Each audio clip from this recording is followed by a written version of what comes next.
या बातमीचे प्रायोजक आहेत सुप्रसिद्ध हॉटेल बडे पीर, लक्ष्मी मार्केट, विजापूर वेस्ट आणि दुसरी शाखा जिंदाशहा मदार चौक, सोलापूर. शहरातील भवानी पेठ परिसरात माजी खासदारांच्या मुलाच्या मालकीच्या जागेवर बेकायदेशीर कब्जा करून पत्र्याचा शेड उभारल्याप्रकरणी 7 जणांविरुद्ध गुन्हा दाखल करण्यात आला आहे.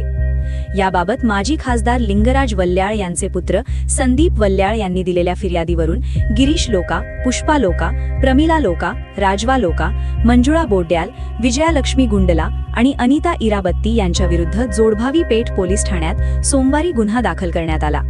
पोलिसांनी दिलेल्या माहितीनुसार संदीप वल्ल्याळ हे परगावी असताना आरोपींनी भवानी पेठ येथील त्यांच्या मालकीच्या मोकळ्या जागेवर कब्जा करण्याच्या उद्देशाने बेकायदेशीररित्या पत्र्याचा शेड उभारला. याबाबत विचारणा केली असता आरोपींनी राजवा लोका हिला शेडमध्ये बसवून ठेवले. तसेच कोण बाहेर काढतो ते पाहू असे म्हणत शिवीगाळ करून ठार मारण्याची धमकी दिल्याचे फिर्यादीत नमूद करण्यात आले आहे. ही घटना 24 जानेवारी 2025 रोजी घडली असल्याचे पोलिसांनी सांगितले. या प्रकरणाचा पुढील तपास हवालदार दुधाळे करीत आहेत. ताज्या घडामोडीसाठी पाहत रहा लोकराज्य न्यूज मराठी.